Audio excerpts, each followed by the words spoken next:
Hey everybody, Doug8798 here.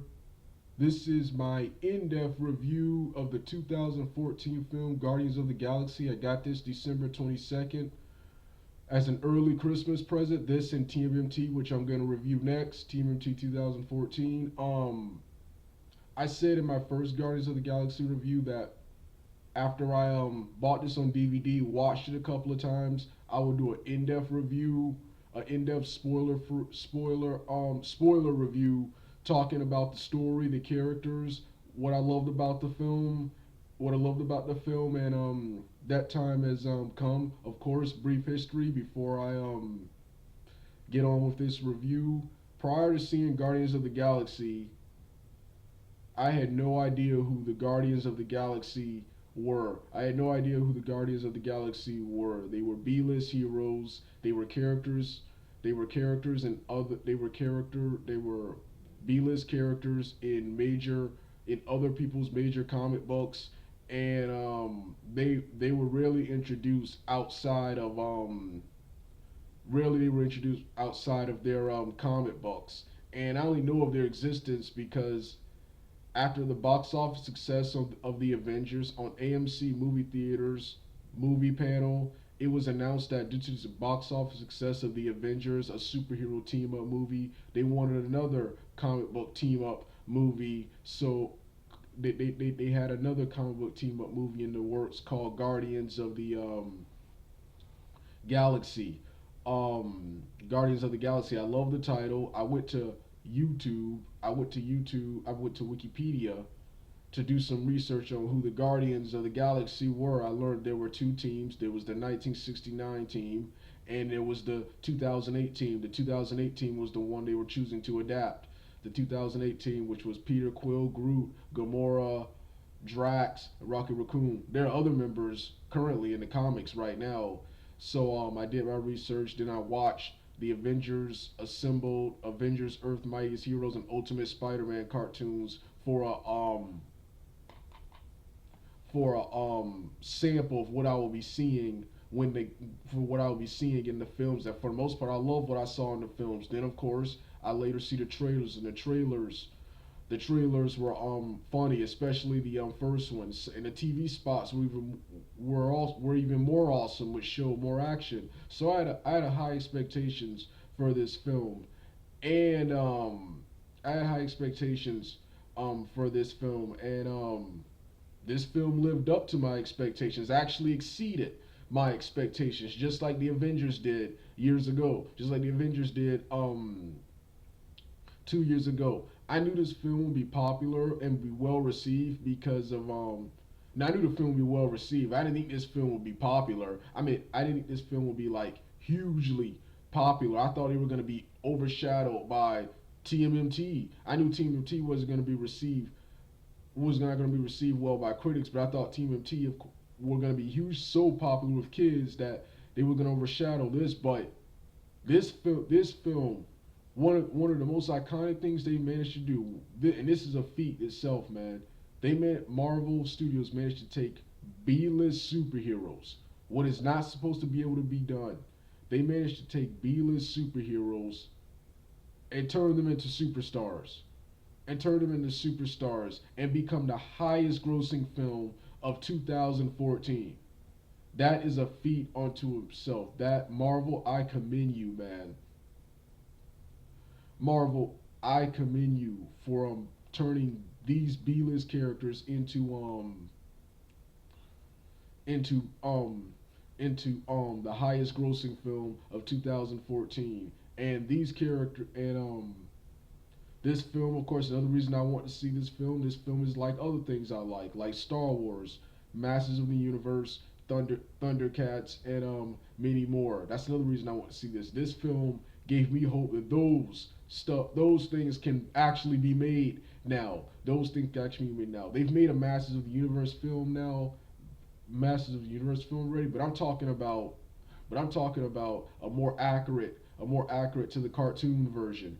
And speaking of accurate, and of course Thundercats, you can make an '80s Thundercats live action film. They're talking about a CGI animated film sometime in the future, but I'm talking about you can make a live action movie. But I'll talk more about that in a Thundercats video. Right now,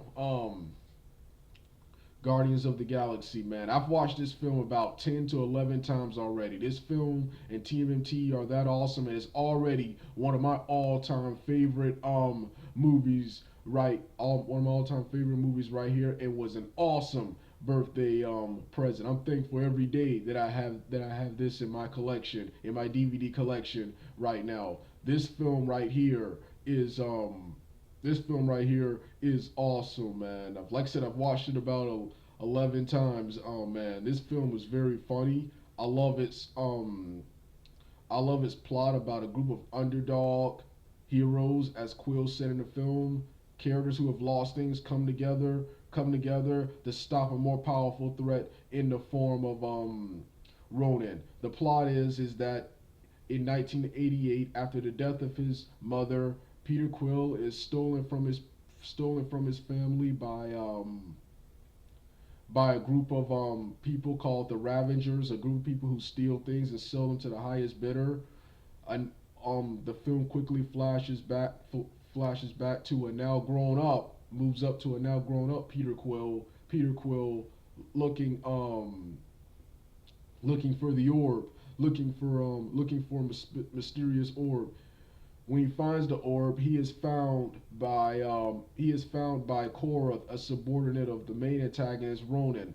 Korath wants to bring Quill in for questioning. Quill doesn't want to come in, and so Quill kills Korath's minions and runs off the orb, and Korath chases him. Quill narrowly escapes and in Zandor arrives on Zandoria to turn the orb into the bitter. The bitter backs out of the deal when he learns that Ronan is involved. Ronan, the main antagonist, is a Kree who is outraged by the Kree Treaty, as said in the film, who is outraged by the Kree Treaty in the film. And despite the treaty between the Kree and Zandorians, Ronan wants to wipe out Zandorian culture in retaliation for killing his father and his father before that. I love saying that. His father before that. So here Gamora, who has been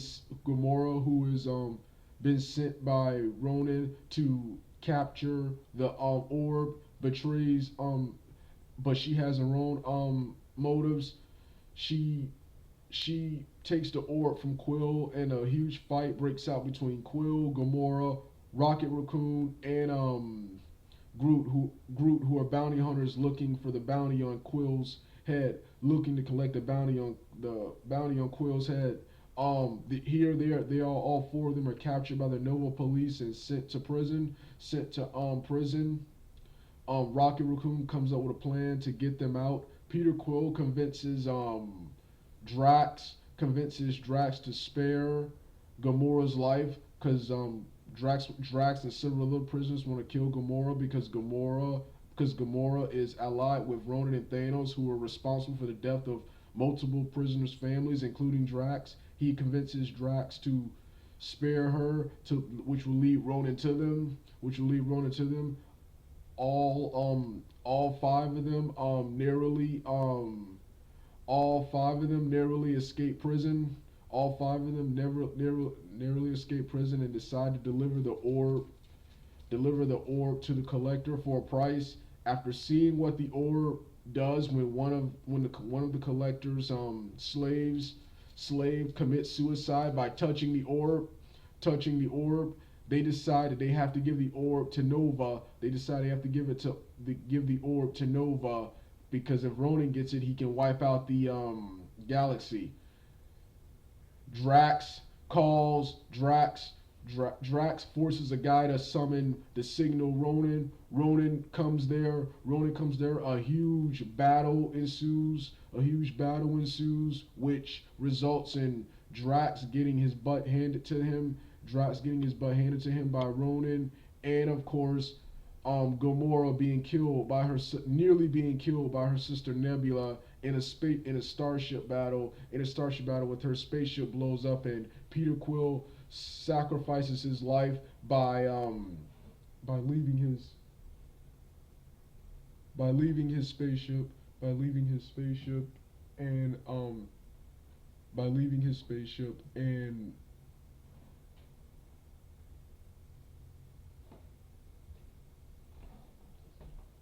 uh It's just me. oh, I just running up to the quick trip. okay, be careful. Um Peter Peter Quill leaves his spaceship to leaves the safety of his spaceship to die in the vacuum of space with Gamora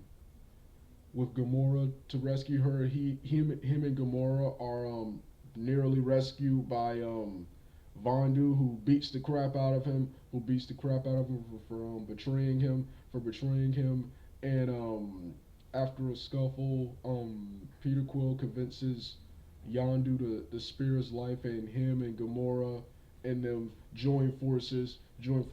Rocket Raccoon and Groot and Drax mount a rescue attempt on Quill, but everything is fine in the group. And the group joins forces and contacts Nova Corps for for a final defense attack against Ronan, who is coming to Zendoria with the Infinity Stone um to destroy Zendoria. After a huge battle, Groot sacrifices his life by shielding everyone, and everyone ends up crashing on Zendoria. Ends up crashing on Zendoria, and here the final battle takes place when Ronan confronts the Guardians of the Galaxy and the people of Zendoria and prepares to destroy them with the Infinity Stone. He Peter Quill distracts him with the distracts him with the dance off and singing the song "Everything is gonna be all right." Everything's gonna be all right. Rocket Raccoon and Drax blow up Ronan's powered up hammer, and Peter Quill grabs the Infinity Stone, and all the Guardians of the Galaxy, all the Guardians grab it together and Ronan, thus saving the world. And the film ends on a happy note with Groot regrowing,